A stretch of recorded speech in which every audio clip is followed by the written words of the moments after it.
Haleluya, haleluya wapendwa watazamaji wa kipindi chetu kizuri cha mjumbe wa agano duniani.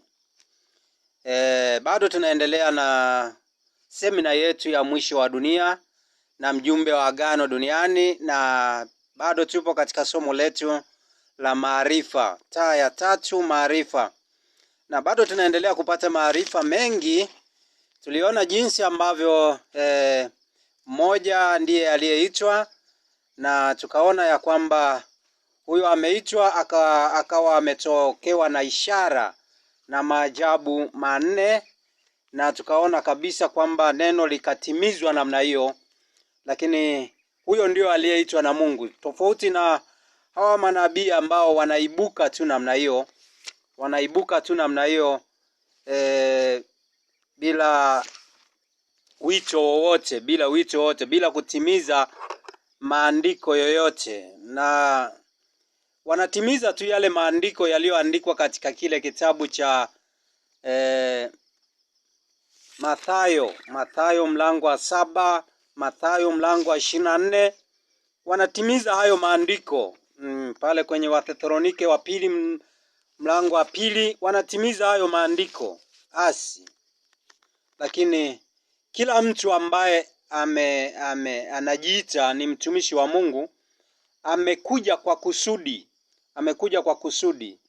Na kama jinsi tulivyoona, hata hawa wanawake wanaotawala leo, ilikuwa ni kusudi kuonyesha mwisho umefika.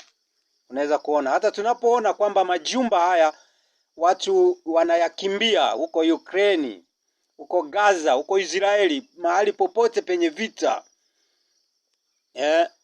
Mahali pengi sana penye vita, huko Darfur, kila mahali watu wanakimbia majumba yao, kwa sababu tayari wakati umeshafika, wakati wa Bwana, mwaka wa Bwana uliokubalika na kisasi cha Mungu wetu, mwaka wa Bwana uliokubalika na kisasi cha Mungu wetu.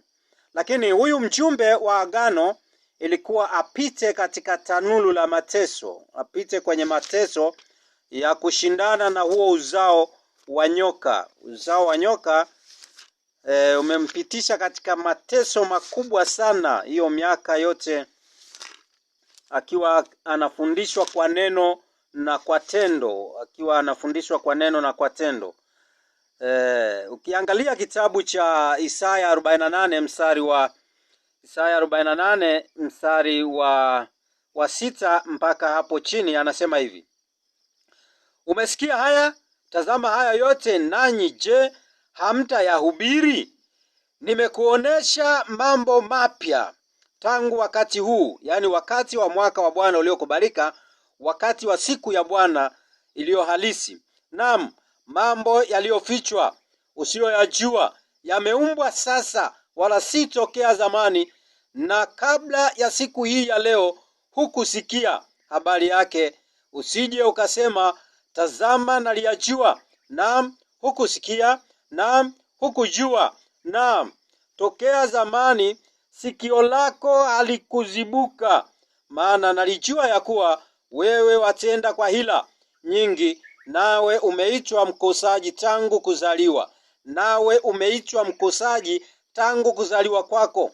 Nawe umeitwa mkosaji tangu kuzaliwa kwako. Kwa ajili ya jina langu nitaahirisha hasira yangu, na kwa ajili yako, yani kwa ajili yako mjumbe wa agano, nitajizuia ili nisifiwe, wala nisikukatilie mbali. Tazama, nimekusafisha, lakini si kama fedha.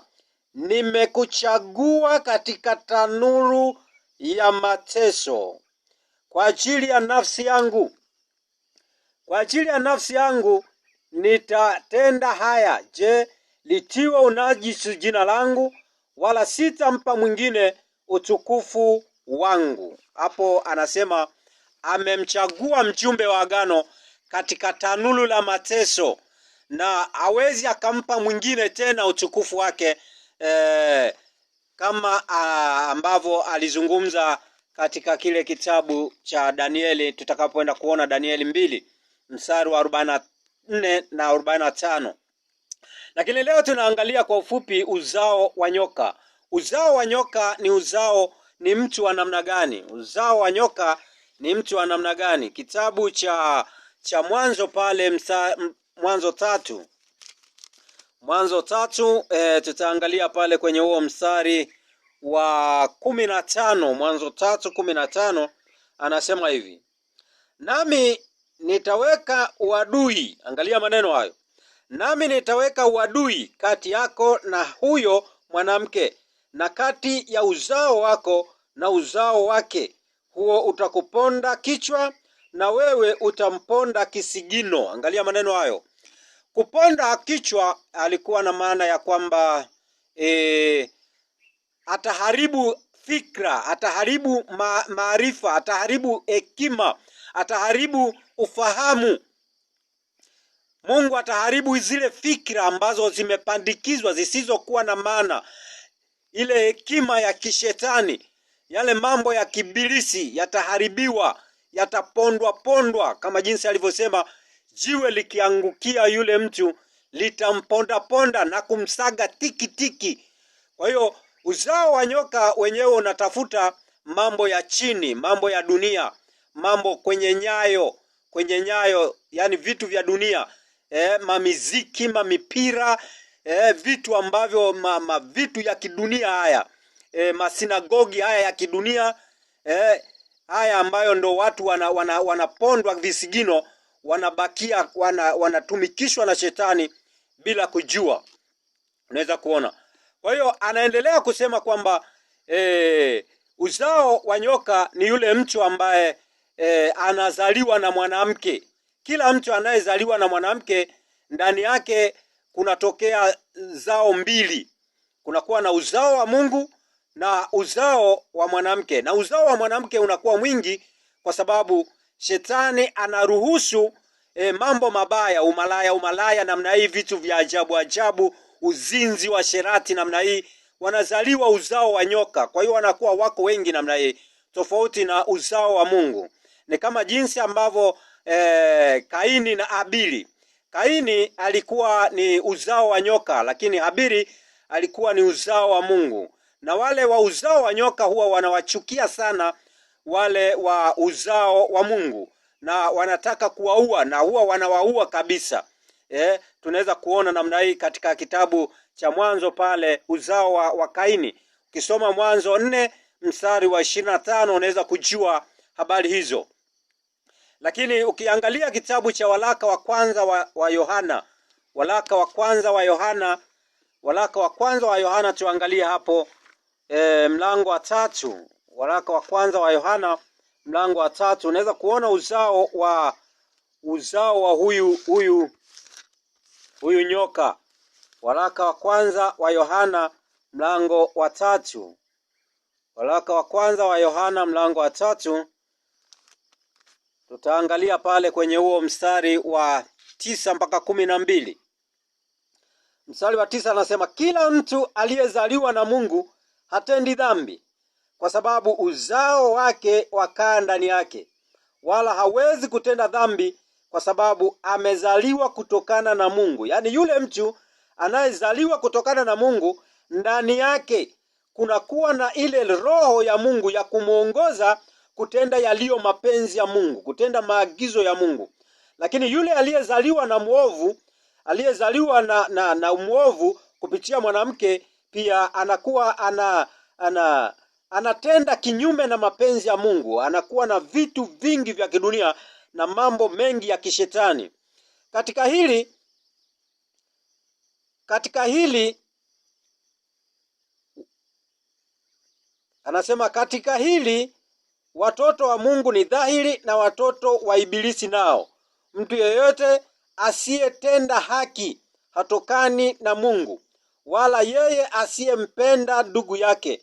Maana hii ndiyo habari mliyosikia tangu mwanzo, kwamba tupendane sisi kwa sisi, si kama Kaini alivyokuwa na yule mwovu, akamuua ndugu yake. Naye alimuua kwa sababu gani? Kwa sababu matendo yake yalikuwa mabaya na matendo ya ndugu yake yalikuwa ya haki. Unaweza kuona. Kwa hiyo tofauti ya uzao wa nyoka ni wale watu wanaodhulumu.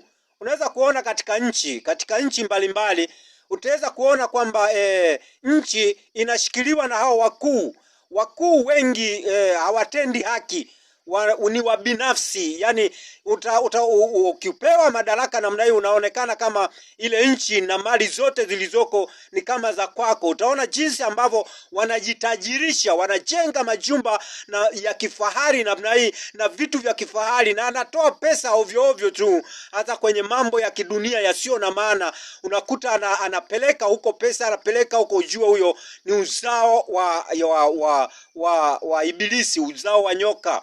Na watu wako wengi namna hiyo katika dunia, lakini wale ambao wanasikia ujumbe huu, mimi nilikuwa katika nilikuwa ni mzao wa Mungu, lakini nimezaliwa katika dhambi. Na kila mtu anayetoka kwa mwanamke, anayezaliwa na mwanamke, anayetoka kwa Adamu, anayetoka katika udongo, yani kwenye shahawa ya mwanamme, tayari huyo anakuwa ni uzao wa mtu.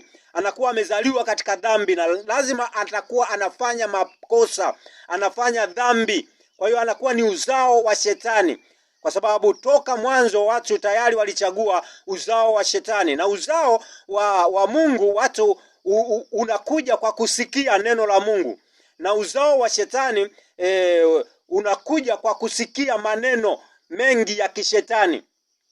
Kwa hiyo kama Eva alivyomsikiliza nyoka namna hii, akaamini yale maneno ya nyoka, tayari naye akawa uzao wa Shetani. Na bado na akampelekea na Adamu naye akayakiri yale maneno, akapokea kile kitu ambacho Mungu alikikataza, tayari naye akawa uzao wa Shetani. Kwa hiyo kila mtu katika dunia hii tayari yuko kwenye uzao wa Ibilisi. Lakini katika siku yake hii ya Bwana tunageuzwa sasa mioyo, kama mimi ambavyo nilianguka kifudifudi namna hii, nikageuzwa, nikapewa macho ya kuona, alafu nikazibuliwa masikio, alafu nikapewa sasa ujumbe, maagano hayo niweze kuyafafanua, ili watu na wenyewe waweze kuzaliwa mara ya pili, wazaliwe mara ya pili, wawe uzao wa Mungu. Kwa hiyo ukikwepa hapa kuzaliwa mara ya pili, tayari na wewe unaitwa ni mzao wa Ibilisi, kama jinsi ambavyo tunaona katika kitabu cha Yohana mlango wa 8 mstari wa 43 na kuendelea mpaka 44, anazungumziwa Ibilisi baba wa uongo, ambaye kazi yake ni kudanganya watu na kuwafariji kuingia kwenye mfumo wa jehanamu ya moto. Tutajifunza vizuri habari ya kuzimu, na mtajua milango ya kuzimu ambayo inashindana na kanisa. Unaweza kuielewa vizuri. Mungu akupe neema kuweza kuyajua haya kwa ajili ya utukufu wake. Ujue kwamba kila mtu aliyoko duniani sasa ni mzao wa nyoka, na bado anatakiwa asikilize ujumbe huu, awe mzao wa Mungu, aingie katika ufalme wake kwa jina la Bwana Yesu Kristo. Amen.